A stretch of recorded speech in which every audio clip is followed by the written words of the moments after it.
네, 머니앤라이프입니다. 오늘은 한국재무관리센터의 신중민 팀장 모시고 이야기 이어가겠습니다. 안녕하십니까? 네, 안녕하세요.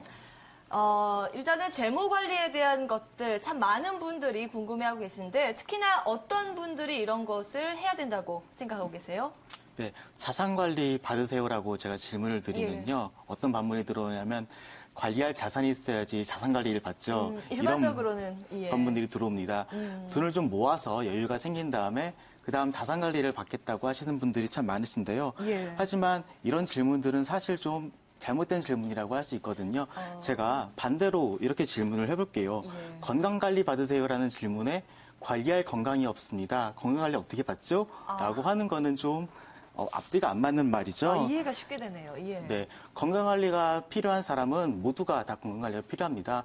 건강한 사람도 건강하지 않은 사람도 다 관리가 필요하듯이 자산이 많은 사람도 자산이 없는 사람도 다 자산관리가 필요하다고 할 수가 있겠죠. 지금 그러니까 모든 사람이 자산관리가 필요하다라는 말씀이신데 그러면 어디서부터 접근을 해야 될까요?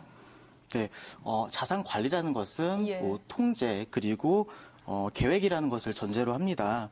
보통 많은 분들이 월급이 얼마나 들어오는 건 알지만 어디에 쓰이는지 자세히 모르는 게 실정이거든요. 얼마 전 뉴스를 보니까 월급이 들어와서 잔고가 0이 되기까지 평균 16일 정도 걸린다고 하는데 이게 다 지출 통제가 안 돼서 이런 결과가 벌어진 것 같거든요. 실제로 저희 상담이 들어온 케이스 중에 이런 경우가 있어서 좀 소개를 시켜드리려고 왔는데요.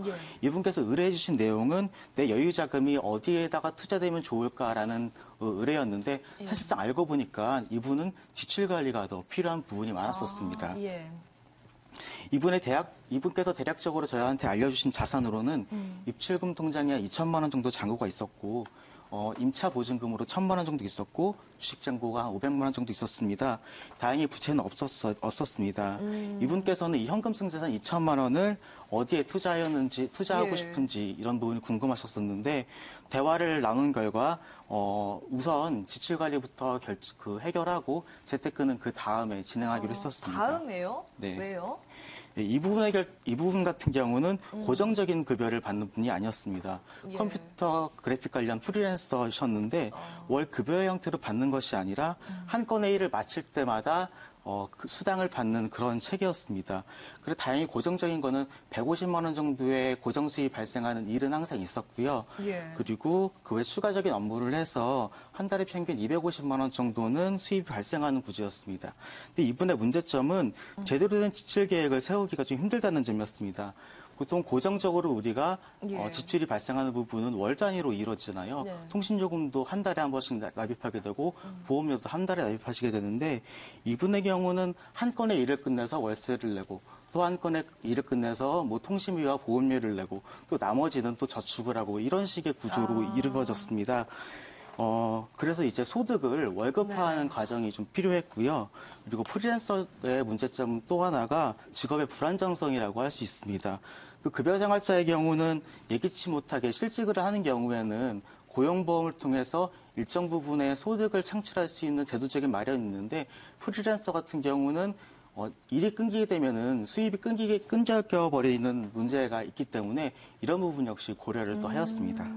그러면 이런 문제는 어떻게 해결을 해야 될까요? 네, 해결은 의외로 간단한데요. 내가 나한테 월급을 주고 내가 나한테 고용보험을 들어주면 됩니다.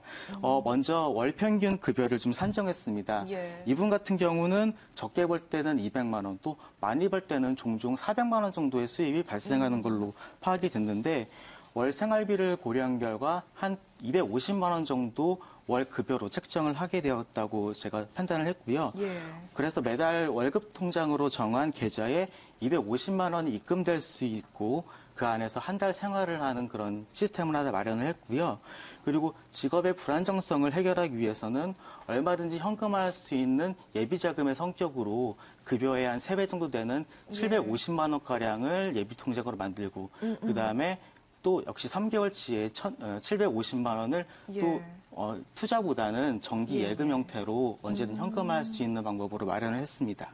그렇다면 지출 관리가 안 됐던 부분은 어떻게 해결하셨어요? 네, 이분도 또 급여가 일정치 않아서 지출 관리가 또 안 됐던 부분이 있었고요. 예. 또 신용카드 때문에 지출 관리가 안 됐던 부분이 있었습니다. 이분께서 저에게 보내신 현금으로는 대략 이렇습니다. 한 달에 200만 원 정도 예산을 사용을 하시는데 예. 월세로 40만 원 정도 나가시고 보장성 보험료 15만 원, 그리고 연금 25만 원, 그리고 생활비 120만 원 정도 사용하시고 나머지 한 50만 원 정도를 자율적립 저축에 저축한다고 하셨는데 예. 이 120만 원의 생활비가 파악이 안 되었기 때문에 단순하게 한 달 카드 대금을 저에게 알려주셨어요. 예. 이분의 신용카드 내역서를 보니까 좀 패턴을 좀 파악할 수 있었는데 이분의 경우는 술에 취하면 자기가 다 계산을 해버린 아주 멋있는 습관을 갖고 계시더라고요. 예. 네. 본인에게는 무익한데 친구들에게 유익한 그런 습관이죠. 예, 그렇기 때문에 좀 자제할 수 있는 방법이 필요했고요. 예. 또 취미생활로 카메라를 하고 계셨는데 또 이분께서는 또 지름신이 강림하실 때마다 또 질러주시는 또 그런 습관이 있어가지고 예. 네, 신용카드를 없애는 게 급선무였습니다. 그래서 당일에 해당하는 카드 대금과 그다음에 자녀 할부금을 일시불로 그냥 갚아버리게 되고 좀 과감하게 카드를 잘라버리고 이제 사용을 안 하시는 방법으로 좀 유도를 했습니다. 네. 일반적으로 재무 관리하면 이 투자를 먼저 떠오르시는데 오늘은 의외로 지출 관리 또한 이 재무 관리의 중요한 부분이다라는 부분을 배울 수 있었습니다. 말씀은 여기까지 드릴게요. 수고하셨습니다.